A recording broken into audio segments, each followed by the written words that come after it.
Егер чындык болгон болсо ошол жерде чечип бербей бардык нерсе далилге түшүп атат. Камерада бар жогу. Акчаны жеп алып отурушат. Эмне үчүн муну сразу чечип бере албайт? Коррупция жок болсун дейт. Кана коррупция? Каяка жок болуп атат? Биз да бир тууганыбыз үчүн күйүп атабыз. Туура чечим чыгарып берсе жакшы болот эле бизге. Ошол жерде биздин көзүбүз эле бычагын даярдап барган экен, бычак сайып койгон.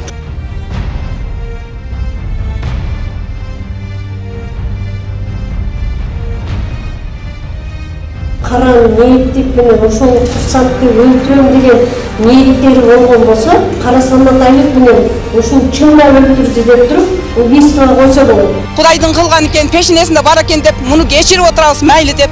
Кечирип отурсак да бизге жаланы жаап отурат. Бул өзүн өзү сайып алды. Ана мындай адамды атайлап пайда табуу максатында өлтүрүү деп. Мына Садыкова Кализа эже өзү айтып кетти. Күйөөмдүн акчасын бербөө максатында кайтаруу максатында атайынан барып күйөөмдү бычак менен өлтүрдү деп.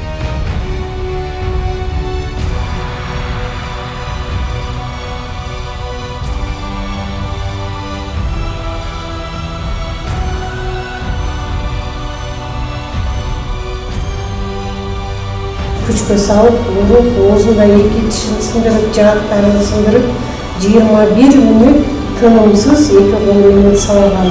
Бычакты ала барып, машинасына салып алып барып, чыкканда машинадан сайып отурса, камерада деле турат. Ошол карызын төлөбөштүн айласын тагып, ошол келип үйгө келип өз үйүздө менин көзүмчө бычак сайып кеткен. Атак Өмүрзаковдор менен Өмүрзаковдор эч кандай тууган эмес, болгону каракулжалыктар. Өмүрзаков адам өлтүрүү учурунда аффект абалында болгон эмес. Сотто суралган эксперттер Терехова жана Сабитова бул өз корутуусун тастыкташкан. Жүрөгүбүз чыдабай атат, туура чечим чыгарсын бизге, прокурор туура иштеп берсин бизге. Садыр Нуркожоевич камчек ташып, шуну биздин үнүбүздү угуп, карапайым эл ушинтип ыйлап кала береби бар жок жерде. Урматтуу Садыр Нуркожоевич убада кылган сот адилеттүүлүгү сатылабы деп аргасы ушундай плакаттар менен чыгууга мажбур болуп атат. Достор, мен сіздерге 3 айдан бери Карагай курулуш компаниясын сунуштап келемен. Бул аралыкта эмне өзгөрүлдү? Айтып беремен. Жыл башында А блоктун 1-кабатында кыш кою иштери башталса, азыркы учурда 8-кабаттан өттү. Ал эми жыл башында Б блоктун монолит иштери 1-кабатта болсо, азыр болсо 7-кабатка келип калды. Бул арада курулуштун В блогунун 1-кабаты башталды. Тездик менен куруп жаткан Карагай курулуш компаниясы курулуштун сапатына да өзгөчө көңүл бурду. 5 камералуу, панорамалык, эң бир жогорку сапаттагы терезелер. Ар бир үйгө дал ушундай калың көлөмдөгү Россиянын жогорку сапатындагы эшиктер коюлмакчы. Бул эшиктер узак жылдар бою сиздердин кызматыңыздарда болот.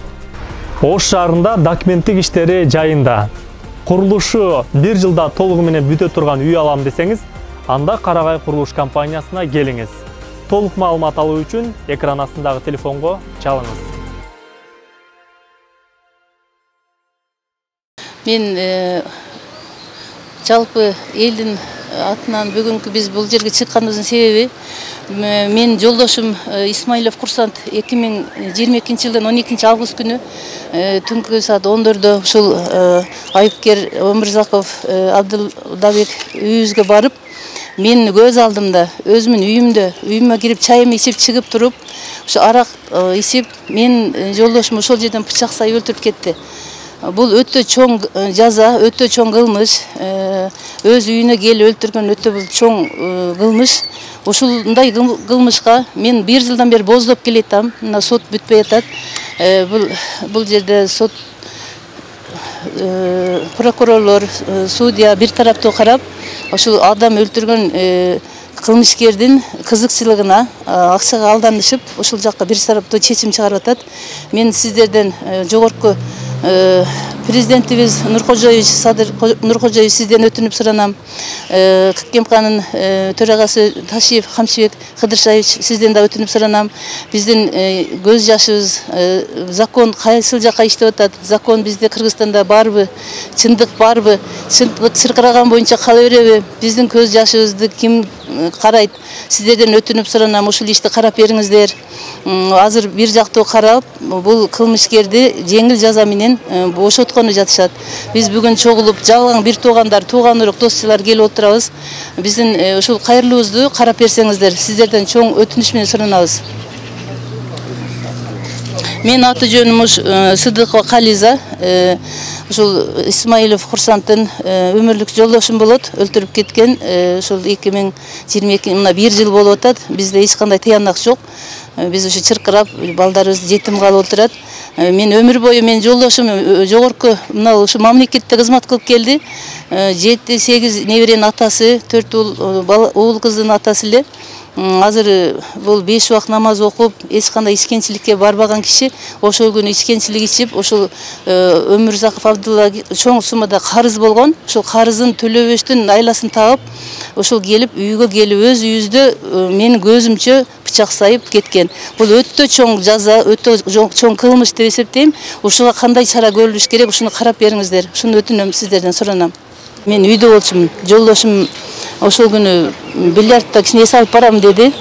Ал күнү ушул азыркы камкор Өмүрзаков Абдуллабек менен жолугуп калып, бильярдный клубда ичирип, анан ал жерден мен жолдошум эрситип келген үйгө. Ал чоң суммада карыз болгон күйөөмө. Ошол үйгө келди, мен дагы ал үйгө кел деп киргизип, мен да жолдошум ичип келген аябай таң калып, 5 убак намаз окуган киши болчу. Үйгө келип чай койдум, башка кылдым. Анан чыгып экөө кичине гыжы-гыжы болуп, мен чыксам экөө кичине мушташып атыптыр. Алдыбызда коңшуларым да бар күбө. Ошол жерде биздин көзүбүзчө эле бычагын даярдап барган экен, бычак сайып койгон. Жолдошуңуз кайерде иштейт эле? Жолдошум өмүр бою строитель, куруучу болуп иштеген. Мамлекеттик кызматкер болгон. Стройка ушундай курулушту. Исмаилов Курсант Жусупович. Кайерден болот эле? Жалал Абад областынан, Сузак районунан болот. Анан ал тиги жанагы айыпталып аткан киши кайсы жактан болот? Айыпталып аткан киши Карагулжа районунан, ал дагы ошо Ош шаарынын тургуну болгон. Ал дагы курулушчу болгон. Булардын экөөнүн башында бир фирмада иштеп, курулуш жаатында иштеп келишип, ал киши өтө чоң суммада менин жолдошума карыз экен, мен аны билбейм. Ошо мен чыкканда дагы карызымын берем, карызымды төлөймүн деп аткан. Анан ошо акыркы сөзүңө жооп бер деп менин жолдошум да аябай экөө тарткылашып атканда, көрсө ал намысына тие турган уят сөз айткан экен. Ошого менин жолдошум аны жулкулдатып аткан экен. Бирок ал жерде катуу деле урушуп, мушташкан жок. Бул киши айтып атат, эми социальный аффектке бердирип атышат, экспертке берип. Бул жерде биз кайрадан комиссионныйга бергенибизде аффект жок деп келген. Ошого карабастан азыр мына судья, прокурор бир тараптуу карап, бул кылмышкердин кызыксырууда ойлошуп, ушул жака жеңил жаза берип чыгарып атышат. Биз ошол үчүн бул жерге чыгып отурабыз. Ага кандай жаза берди мисалы? Эмне деп канча жылга сот? Социальный аффект деп берип атат да. Бул 23-берененин себебин айтып коеюн. Мына урматтуу башкы прокурорубуз Зулушев Курманкул Токторалович коомчулукка байма-бай чыгып, прокуратура кызматкерлерин өз милдетин кесипкейлик менен аткарууга үндөп келет да. Аны биз көрүп, кубаттап, сүйүнүп келебиз. Бирок ушул иш боюнча, конкреттүү жазык иш боюнча Ош шаардык прокуратурасы өз милдетин так аткарбагандыгы, жоопкерчиликтен качкандыгы, мамлекеттик айыптоону жеткиликтүү деңгээлде жүзөгө ашыра албагандыгынан кабар берет да. Ошондуктан бүгүнкү күндө жабырлануучу тарап урматтуу башкы прокурор Зулушевдин айткандары курулай сөзбү деп ушундай плакаттар менен чыкканы мажбур болуп атат. Жабырлануучунун укугу тебелегендиги, Ош шаардык прокуратурасы мыйзамды одоно түрдө бузгандыгы төмөнкүлөр менен далилденет. Мен ар бир сөзүмдү мончоктой далилдер менен тизип айтып кеткен даярмын. Бүгүнкү күндө Ош шаардык прокуратурасы мамлекеттик айыптоону жүзөгө ашыруунун ордуна тескерисинче адам өлтүргөн Өмүрзаков аттуу айыпталуучуга иш жүзүндө адвокат болуп, аны акташып, анын өзгөчө оор кылмышын анча оор эмес катары сыпатташып, аффект абалында жасалган деп кылмыштын коомдук коркунучун төмөндөтүшүдө. Эмне себептен? Бүгүнкү күндө айыпталуучу Өмүрзаковго тергөө учурунда 123 эң жеңил берене угузулган аффект абалында адам өлтүрдү деп. Ал боюнча болгону айыпталуучу 3 жылга чейин гана жазага тартылышы мүмкүн. Сотто өткөрүлгөн экспертизанын акыркы тыянагына ылайык Өмүрзаков аффект абалында болгон эмес деп тыянак чыкты. Бул деген эмнени айтат? Бул деген прокуратура кылмыш жаза процессуалдык кодексинин 300 беренесин тамай аткарса, өзү өтүнүч келдирип, ошол ишти кайрадан тергөөгө алып келүүгө өтүнүч келтириш керек. Башкача айтканда, Өмүрзаковдун 123 беренеси боюнча квалификацияланган аракети 122 берен 2 бөлүгү 12 пункты боюнча квалификацияланыш керек. Башкача айтканда, адамды атайлап пайда табуу максатында өлтүрүү деп. Мына Садыкова Кализа эже өзү айтып кетти. Күйөөмдүн акчасын бербөө максатында, кайтаруу максатында атайынан барып, күйөөмдү пычак менен өлтүрдү деп. Бул боюнча мамлекеттик айыптоолчу Танабаев Нурлан катышып атат. Ошол Танабаев Нурландын түздөн-түз милдети болчу ишти кайра прокуратурага сурап алуу. Ал атайлап өзүнүн милдетин аткарган жок. Биз ушул туурасында бир нече ирет прокурор Бектурган Малик Мамыталиевдин өзүнүн кабылдоосунда болдук, сурандык, ушундай мыйзамдуу бузуулар болуп атат. Бир көңүл бөлүп коюңуз десек, ал иштин жагдайларында жүйөлөргө эч этибар албастан кенеген жок. Эгерде бул ар бир нерсе мен адвокат катары мыйзамды тутам, сыйлайм, укуктук талаада иштеген аракет кылам, бирок укуктуу талаада иштеген мүмкүн болбой калды. Менин ар бир өтүнүчтөрүм, келтирген жүйөлөрүм жөн гана этибарга алынбастан четке кагылгандыктан айласыз чыгып отурабыз. Бул боюнча дагы өзүбүздүн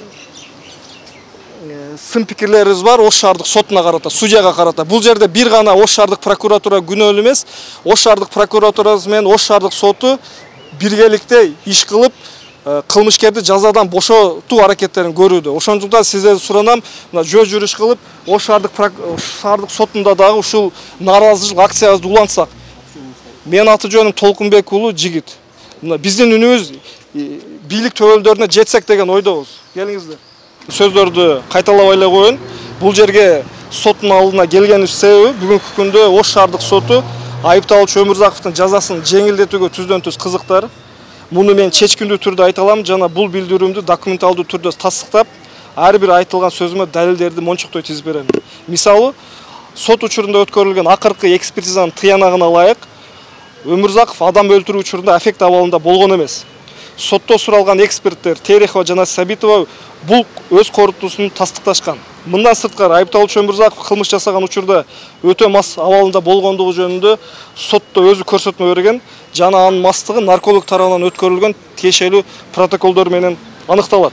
Менин айтарым, аффект менен мас абалды бири-бири менен салыштырууга болбойт. Себеби со адам гана аффект болуп, ачууга алдырып, аффект болушу мүмкүн. Бул илимий түрдө тастыкталган факт. Ушул далилдерге негиздеп мен жабырлануучу тарап катары, жабырлануучу адвокат катары жазык ишин прокурорго кайтаруу жөнүндө сотко өтүнүч келтиргенмин. Бирок прокуратура мен үчүн өтүнүчүмдү колдогон жок. Прокуратура өзү ушундай өтүнүчтү келтирүүгө милдеттүү болчу. Бул өтүнүчтү мен неге келтирип атам сотко? Себеби айыпталуучу Өмүрзаковго коюлган жеңил айып кайрадан тергөөгө барып, оор кылмышка өзгөртүү зарылчылыгы келип чыкты. Эгерде тергөө учурунда жеңил статья 123 статья коюлуп калса, азыр кайра тергөөгө барып, 122 беренин 2 бөлүгүн 12 пункту коюлуш керек. Атап айтканда, атайлап пайда көрүү максатында бирөөнүн өмүрүн кыйуу. Бирок бул биздин өтүнүчүбүз сот тарабынан үстүртөн каралды. Тиешелүү конкреттүү негиздер мыйзамсыз жүйөлөр менен сот тарабынан Эсенкулова Салтынат аттуу судья тарабынан четке кагылды да. Ошондуктан Ош шаардык соту бүгүнкү күндө мыйзамды көз көрүүнү одоно бузгандыктан жабырлануучу тарап бүгүнкү күндө үнүбүз бийлик төбөлдөрүнө жетеби экен. Ушул маселе боюнча коомчулуктун назарындагы көңүл бурууга аргасыз болуп, ушундай нааразычылык акцияга чыкты. Жогорку соттун төрагасы урматтуу Базарбеков Зайырбек Курамаевич ар дайым өзү сот адилеттүүлүгү кесипкейлик менен аткарууга судьяларды үндөп чакырып келет да. Бирок ушул конкреттүү жазык иши бул Ош шаардык сотунун судьялары айыпталуучуну тезирээк чыгарууга кызыктар экендиги, жазасын жеңилдеткени, бүт иш-чарасын жумшап аткандыгы даана көрүнүп турат. Буну мага ишенбесеңиздер, иштин материалдарын карап көрүңүздөр, өзүңүздөр ынанасыздар. Ошондуктан бүгүнкү күндө мындан сырткары мына жабырлануучу тарап урматтуу Садыр Нуркожоевич сот адилеттүүлүгү Садыр Нуркожоевич убада кылган сот адилеттүүлүгү сатылабы деп аргасы ушундай плакаттар менен чыгууга мажбур болуп атат. Ошондуктан урматтуу тележурналисттер, сиздер ушундай маселеге коомдун назарын, пикирин, бийлик төбөлдөрүн бурууга жардам бериңиздерди сурайбыз. Рахмат. Конечно, бардык нерсе далилденip камерага түшүп атпай, кандай болуп акыйкатта чечип алган бар.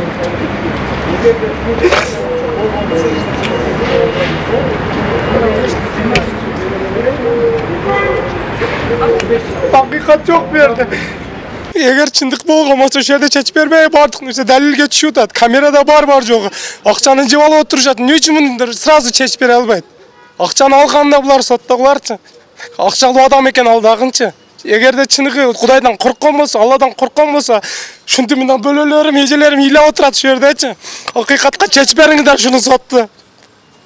Кадыр Нуркожоевич камчыбек ташып, шуну биздин үнүбүздү угуп, карапайым эл ушинтип ыйлап кала береби бар жок жерде. Сотторду силер акыйкатка чечип, ушу соттордун үстүнөн карап беришиңиздерди суранабыз. Рахмат чоң. Жабырлануучулар ушинтип жабырланып кала беребизби? Пулу барлар кайра пулдарын берип, жабырлануучу кайра өзү боштондукка чыгып аткан болсо, бизди кайра жалган жалага жаап аткан болсо, үйгө барып, чайын ичип, тамагын ичип, үйүнөн чыгып, бычакты ала барып, машинасына салып алып барып, чыкканда машинадан сайып отурса, камерада деле турат. Ушуну көрүп туруп, прокурор кандай туура чечим чыгарбаганына таң калып атабыз да. Бул эмне деген прокурор? Коррупция жок болсун дейт. Кана коррупция? Каяка жок болуп атат? Биз да бир туганыбыз үчүн күйүп атабыз. Туура чечим чыгарып берсе жакшы болот эле бизге. Урматтуу Ташиев, сизден суранабыз. Урматтуу Садыр Жапаров, сиздерден суранабыз. Сиздерге үнүбүз жетет экен деп ушул жерге кайрылып келип отурабыздар. Биздерди карапайым элдерди карап койсоңуздар. Biz ушундай бир жалган жаап аткан жерибиз жок. Туура эле чечим чыгарып, туура карап, эки жакты бир тай карап туруп чечим чыгарып берсеңиздер, ушуну жабырлануучу эмнеге мындай кылып атат? Эмне пулу көппү? Пулу көптөр жашаш керекпи? А прокурор ойлобойбу? Эмне үчүн иштеп атат? Ушинтип эле иштешеби? Ушинтип акча табышабы? Ушинтип коррупция менен өнүгүп кетишеби? Эртеңки жашашында ойлонуш керек да. Биз муну Алланын алдында болуптур эми. Бул Кудайдын кылган экен, пешинесинде бар экен деп, муну кечирип отурабыз, мейли деп. Кечирип отурсак да бизге жалган жаланы жаап отурат. Бул өзүн өзү сайып алды. Ана мындай кылды, андай кылды деп жалган жалаларды жаап атат. Мындай жалган жалага биз чыдабай атабыз, чындап. Жүрөгүбүз чыдабай атат. Туура чечим чыгарсын бизге. Прокурор туура иштеп берсин бизге. Садыр Жапаров бизди карап коюңуз, Ташиев бизди карап коюңуз. Сиздерге үнүбүз жетсин деп ушул жерге келип отурабыз. Бизди карап коюңуздар, туура чечим чыгарып берет деген үмүттөбүз. Рахмат. Мен жаттоочу адвокат Карабаева Айсалкынмын. Ушул Өмүрзаков Абдылдабектин кылмыш иши боюнча катышып атам. Бул кылмыш иш башынан эле аффект менен келатат. Себеби дегенде ошол учурда Өмүрзаков Абдылданын ушул жабырлануучуну мындай ура турган, же бир өлтүрүп кое турган максаты да болгон эмес, анын алы да жетпеген эмес. Себеби өкөнүн весевой категориясын алганда деле ал этот 48 килограмм мындай ашыкча салмактагы адам экен. Жабырлануучу же өлүп калган адам. Бул өкөнүн талаш тартышында кукустуктан эле ошол этот уруш эмненин себебинен урушканын бизге азыркы күндө белгисиз, бирок азыр ошо обвиняемый тараптан айтылып атат.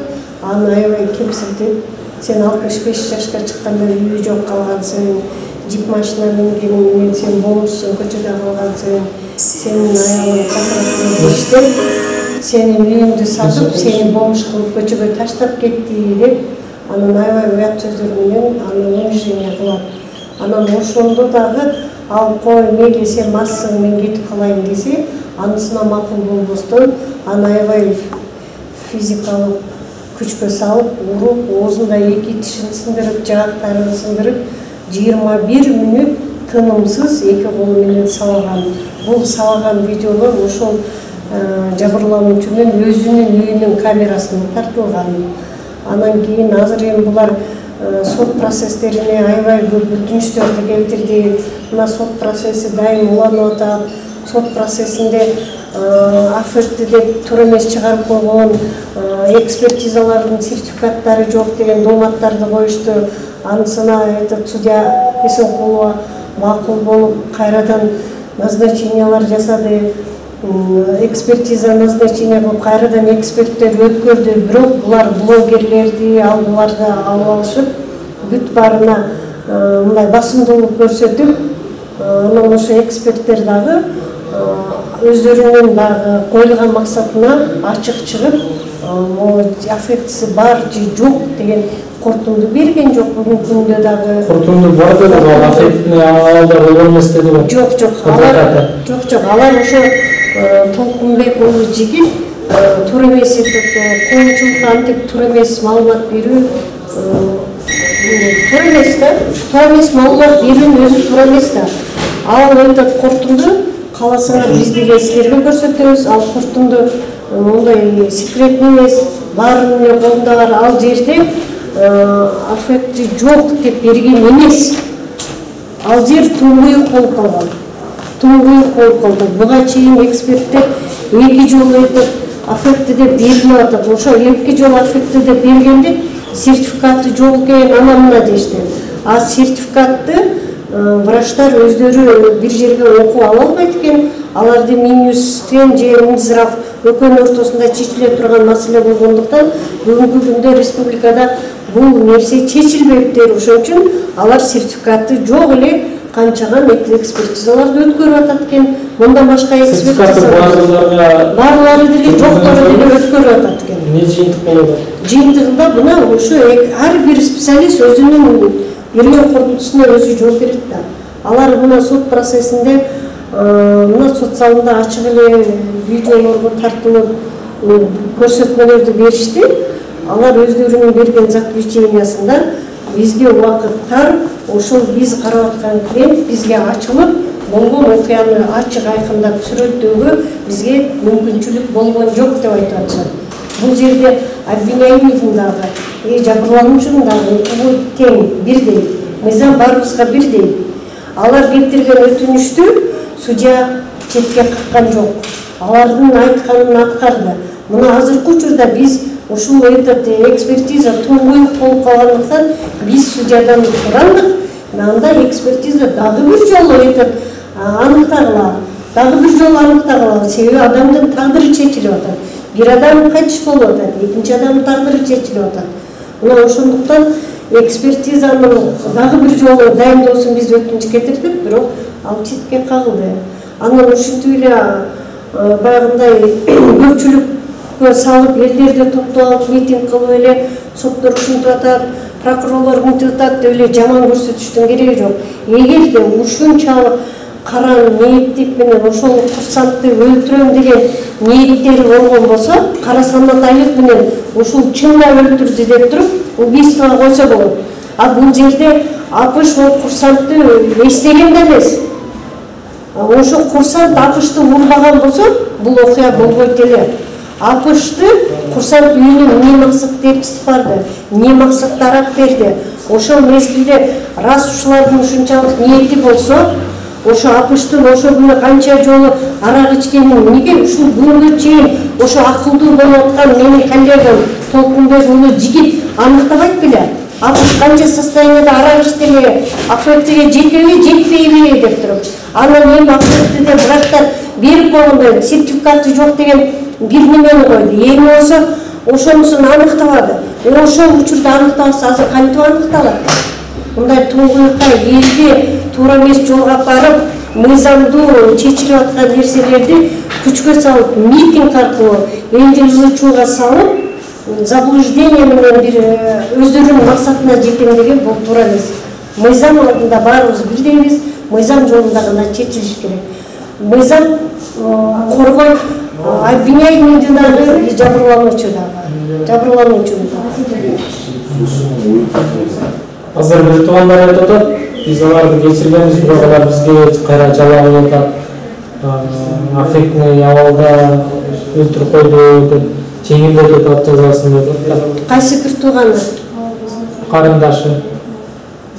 Карындашы барбы жокпу билбейм. Бир тууган сакалчан, чоң эле аксакал кишилер бар экен.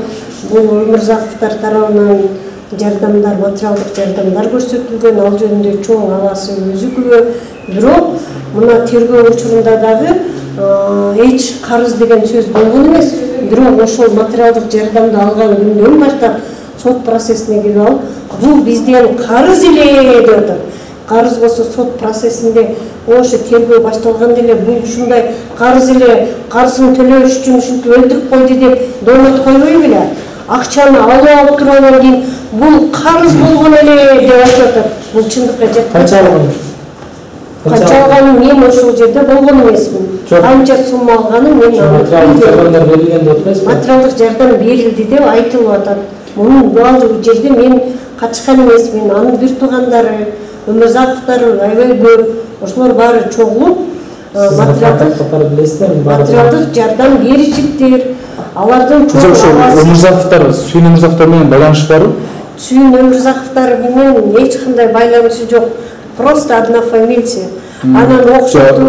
Алар айткан ошо Сүйүн Өмүрзаковдор башына турат деп бир-эки жөнүндө ушул Сүйүн Өмүрзаковдордун аты. Ошентип эле бирөө менен бирөөнү дос кыла коет, бирөө менен бирөөнү тууган кыла коет. Бул кыргыздардын өздөрүнүн койгон максатына жетиш үчүн эле биринин шапкасын экинчисине кийгизип эле коомчулукка жаман көрсөтүш бул азыр мода болуп калды окшойт. Атак Өмүрзаковдор менен Өмүрзаковдор эч кандай тууган эмес, болгону каракулжалыктар. Деп кетем. Айтылган наразылыктардын баарын четке кагып атасыз. Айтылган наразылыктардын баардыгы даже мыйзам ченемдүү четке кагылат. Себеби ошол чындык болчу болсо, бүгүн тергөө башталган жок да. Тергөө канча болду? Тергөөдө канча өтүнүчтөр берсе болот? Канча донатосы айтса болот? Анан сот процессинин эң акырында премияга жетип калгандан айласы кетип калгандан телевидение ал буну чакырып алып ызылдашып керек эмес. Буну менен чындык же акыйкат же мыйзамдуу жол чечилбейт. Мыйзам бар өзүнүн жолунда өз милдетин мыйзамда көрсөтүлгөн мыйзамдын нормасы менен чечилет. Бул коомчулуктун басымдуулугу, телевидениянын басымдуулугу мыйзамдын туура эмес чечилишине жолкоо болуп кала калышы мүмкүн да. Ошондо канча экспертизага даярдадыңыздар? 3 жол экспертиза даярдадым. Канчасы кандай болду? Анан экспертиза турдук деп чыгарды. Мында экспертиза, биринчи экспертиза аффекти деп берип атат. Экинчи экспертиза аффекти деп берип атат. Ал экинчи экспертизага дагы республиканын эксперттери келип катышса, аны алардын адвокаты сертификаты жок экен деди.